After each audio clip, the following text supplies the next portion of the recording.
A discussão aqui é política pública de cultura. Então, eu vou começar por aí.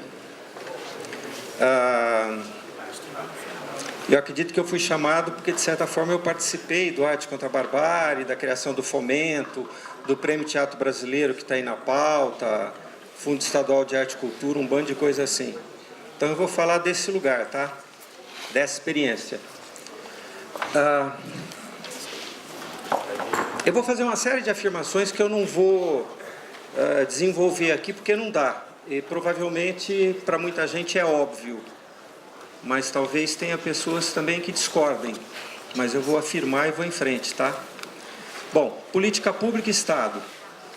Primeira coisa, o Estado. Eu tenho claro que esse Estado que a gente tem, ele é, não só hoje, como historicamente, a forma de organização máxima do capital. Então, o papo de que o Estado é público, de que é de todos e que representa a todos, a tal democracia representativa, para mim, é discurso ideológico.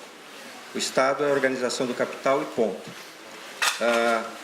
Aqui e ali ele é obrigado a conceder coisas para continuar administrando os seus interesses.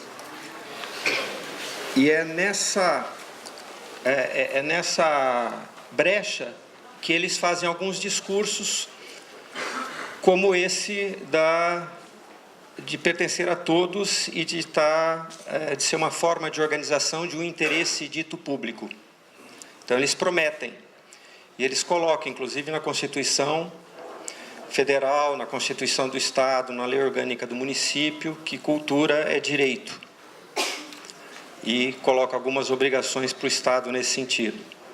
Então, para mim, isso é discurso ideológico, porque é balela, não tem nada a ver com a realidade. Mas aí a gente vai e cobra. Bom, então a primeira coisa é essa, ter claro que a gente está lidando com um Estado que não é nosso. E, na minha opinião, ele jamais vai concretizar qualquer política pública de cultura que seja realmente universal ou que seja realmente de interesse da população. Então, se esse troço não vai acontecer, por que a gente pede? A gente está pedindo uma coisa que a gente sabe que não vai ter. E por que a gente pede? Primeiro, porque entre nós muitos acreditam que é possível. Não tem nisso nenhuma má fé, pode ter uma inocência, pelo menos eu entendo que é uma inocência.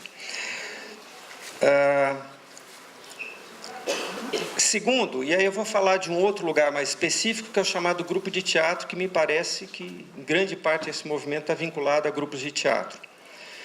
Então, os grupos de teatro passam a brigar por uma política pública. Por quê?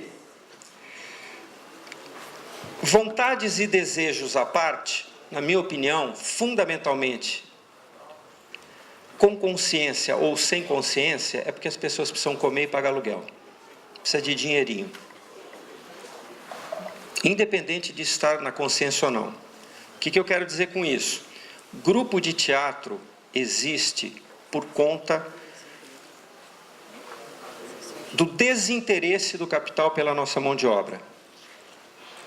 Também vou ser sintético e dizer, mercado, que é o que eles falam, e quando eles falam em política pública, eles falam em geração de valor, criação de mercado de trabalho e tudo mais. Então, eu vou dizer que como o capital não consegue se reproduzir de forma satisfatória em teatro, tirando a Broadway e algumas exceções pontuais, eles não têm como explorar a nossa mão de obra, e esse projeto no Brasil faliu na virada dos anos 50 para 60, agora eu não vou, desculpa, dar uma aula de história, mas há mais de 50 anos o projeto de criação de um mercado teatral faliu, quando o TBC quebrou. E junto com ele, todos os filhos, Maria Della Costa, Sandro Polônio, Paulo Outram, Adolfo Celli, Tônia Carreiro, Sérgio Cardoso, Nídia Alícia, Valmor Chagas, Cacilda Becker. Estou lembrando algumas empresas que no final dos anos 60 não existiam mais. Desempregados, sem ter quem nos contrate, a gente acabou se juntando e assumindo o controle da produção. Então, a gente tem uma situação que é uma situação extremamente louca, porque numa economia de mercado, E nos tempos do neoliberalismo, nós temos artistas e grupos organizados coletivamente controlando a produção, ou parte significativa dela, controlando o seu trabalho e controlando os meios de produção que tem para trabalhar.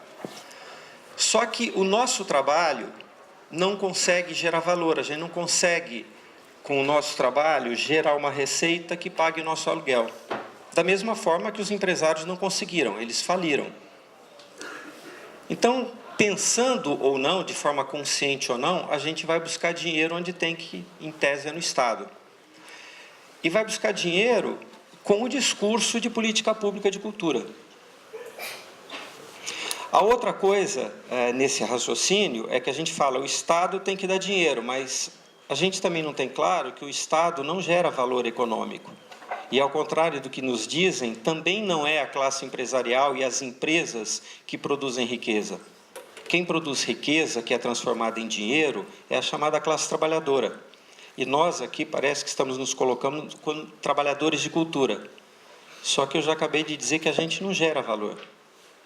Então, a gente está batendo na porta do Estado para pegar uma grana que alguém produziu, que é a chamada classe trabalhadora, mas não nós, o que já nos coloca numa situação um pouco diferente dentro da classe trabalhadora. Bom, a outra coisa, nesse discurso nosso, e aí soma com o discurso do Estado, a coisa da cultura e do teatro, que é o nosso caso particular, como um direito e uma necessidade da população. Os nossos manifestos, inclusive, falam isso. Desejos e vontades à parte, eu diria que isso é, no máximo, uma meia-verdade.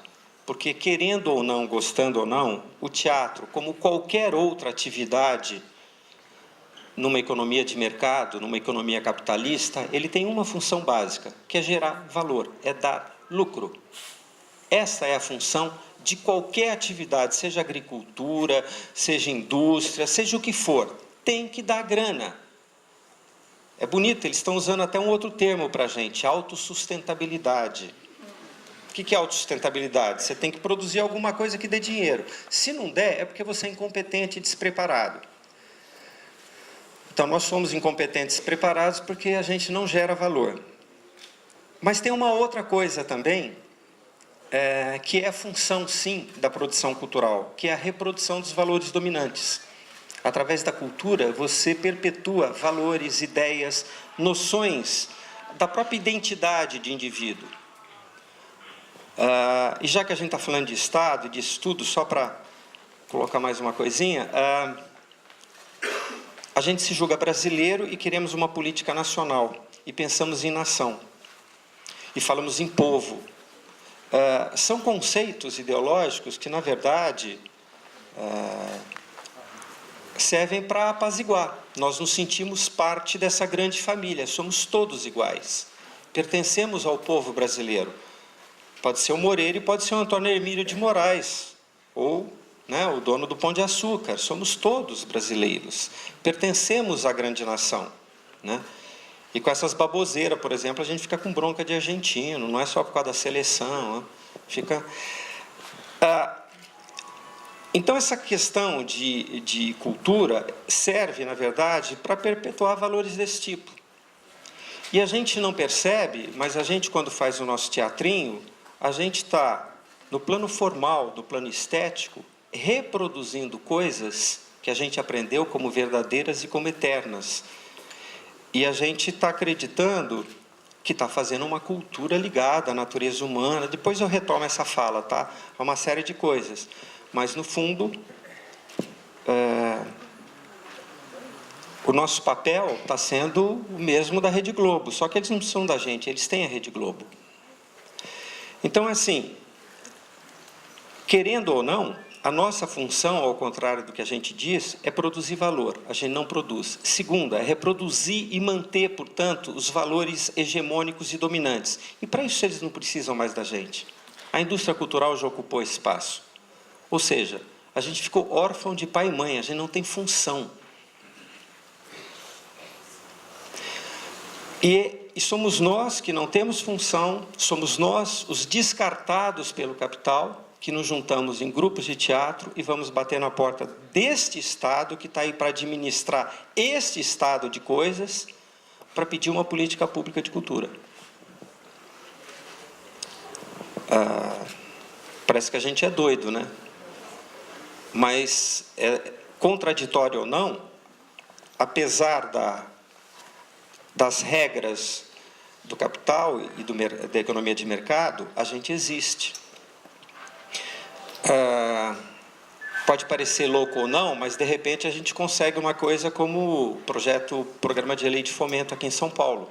É uma puta contradição. Essa prefeitura jamais poderia ter dado esse troço, e muito menos manter. No entanto, acabou dando e acabou saindo. Então, o que eu quero dizer com isso é o seguinte: não acredito em nenhuma possibilidade de política pública universal, de direito e de interesse da população, não estou falando nem da gente, de uma corporação que precisa sobreviver. Mas acho, sim, que como eles precisam de um discurso ideológico para ter o controle social, porque só na porrada não se controla, eles têm que conquistar o coração e a mente da gente, a gente, nesta brecha, se a gente achar que é interessante, a gente pode obter algumas conquistas, sem ter a veleidade e o sonho de que vamos construir um Estado realmente democrático e de direito. Eu não acredito nisso, mas a gente vai falar isso. Ah, você está mentindo? Não, só estou reproduzindo o discurso deles e cobrando. Vocês prometem, eu quero. Então, se for para pegar um dinheirinho para pagar o aluguel, um dinheirinho que está sendo produzido pela classe trabalhadora,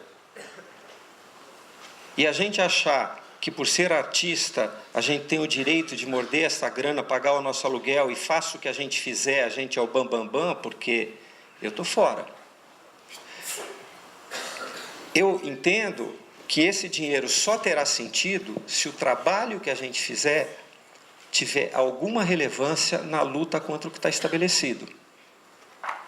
Porque se for para ganhar prêmio Shell, participar de festival de Curitiba ou outros que tais, a gente está no mesmo lugar, não precisa disso. Para isso, aliás, tem a Rouanet, que é muito mais inteligente, nesse sentido, e com muito mais grana para a gente que é muito mais competente, nesse sentido. Então, eu entendo que a gente tem que brigar por uma política pública que atenda a interesses da população a partir desse discurso que eu estou falando, e não interesse da gente para pagar aluguel. Se a gente pegar esse dinheiro e transformar efetivamente num processo de criação, não só estético, mas de estabelecer outras relações entre a gente e a sociedade, aí eu acho que tem sentido.